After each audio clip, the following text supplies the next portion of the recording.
restore, protect, enhance the Coonamessett River watershed, which sort of cuts right through the middle of town, starts at the Coonamessett Pond and makes its way a little over 3 miles, 5 kilometers to Great Pond. And what we have in that watershed is a classic example of how things have been really disturbed by mankind and how people have been working really hard to try to restore and enhance and improve conditions so that some of the iconic wildlife can return. As a trust, we have been placing emphasis on 2 iconic fish species. One is the river herring, and, well, I'd say 2 are the river herring. We have both alewives and bluebacks in the watershed. What we've been doing is to try to mirror what Steve has been doing with the brook trout, the other iconic species. He's kind of shown us the way to catch them, tag them with electronic tags, and we follow them. We know, therefore, where they get stuck, what the obstacles are, therefore where restoration efforts are needed to allow the fish to occupy as many portions of the watershed as possible to reproduce more successfully. In order to do that, we have a lot of volunteer effort that goes into it. We have, particularly through the efforts of senior scientists like Linda Deegan at MBL, been able to borrow and adapt equipment that's been used elsewhere, like in Alaska. But it costs a fair bit of money to get that going. We've been learning a tremendous amount, but we haven't broken even yet in terms of the costs. We're pretty close, but we haven't broken even. So if you notice on the back table, we have some paperwork that encourages people to adopt herring. Adopt them, name them, or we put an electronic tag in them. Andy Jones, who's here, another of the Woods Hole, should I say, postdocs? Sure. Yeah.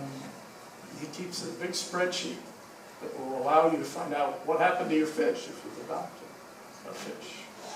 And its electronic signal shows up as it moves through an array of antennas that we've placed at various locations in the watershed. So we encourage everybody to adopt some herring before you leave tonight, if you haven't already. And maybe we'll break even. The other iconic species, which is really the focus of tonight's presentation, is the eastern brook trout. And Steve Hurley probably knows more about the brook trout of southeastern Massachusetts than any other human being. He probably knows more than the otters and the osprey, too. Steve has been doing this for 25 years. He's the Southeast District Fisheries Manager for the Massachusetts Division of Fisheries and Wildlife. And the reason he knows so much is that he gets into the stream and he samples fish in the streams, all the streams, all the way across this district. He tags them too. He uses little tiny tags. He gets them in there all the way. We are a little more crude. And as a result of Steve's efforts, we've been learning a tremendous amount about how well that species is doing. Waxing and waning, maybe, is the way to talk about it. Steve will go into a lot more detail. But most importantly, we're learning about what the habitat characteristics are that allow them to succeed. and therefore what we have to do to give them a better chance. So without further ado, I'll introduce Steve Hurley.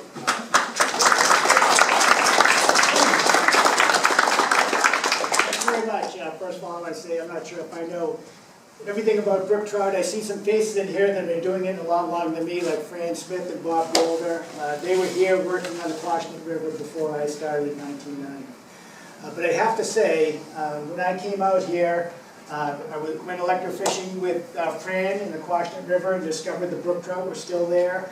And at that time, the sea run brook trout was almost like a unicorn to me, really. I mean, I think, oh yeah, they go out to the ocean, right? Like, does anybody ever see them? No, not really. But since that time, we've come a long way, both in terms of restoration of brook trout and our knowledge of how these fish function. So I'm going to try to give you an overview tonight of the brook trout, where we've gone in the past, the history of the saltwater brook trout on Cape Cod, some of the work we've done on studying it and trying to improve the habitat for it. We talk about some of the other restoration projects going on in this area trying to restore our brook trout habitat. And also talk about some recent really discouraging news on one of our saltwater brook trout streams here at Cape Cod. Steve, you want me to turn off some lights? Yeah, good. We'll make the slides show up a little bit better.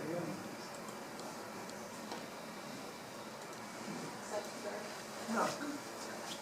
So first of all, I want to say that I've been doing this since 1990. So I've been the fisheries manager here for 26 years. But as an agency, we've been around a long time, 150 years.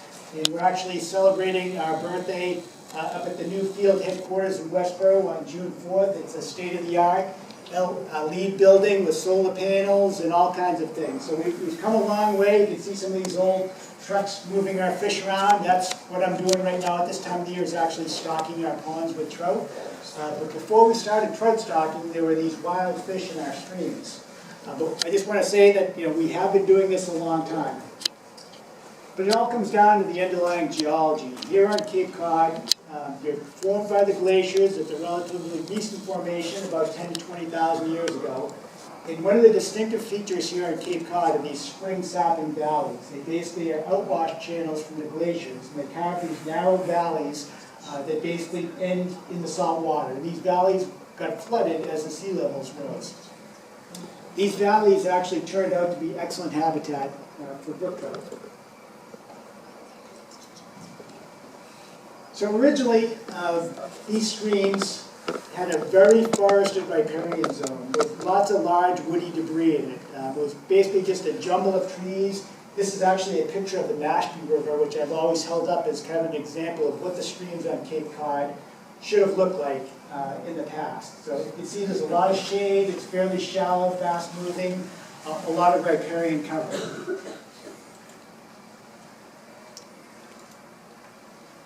The species that inhabited these streams were the brook trout. It's our only native trout species, and it's actually a char.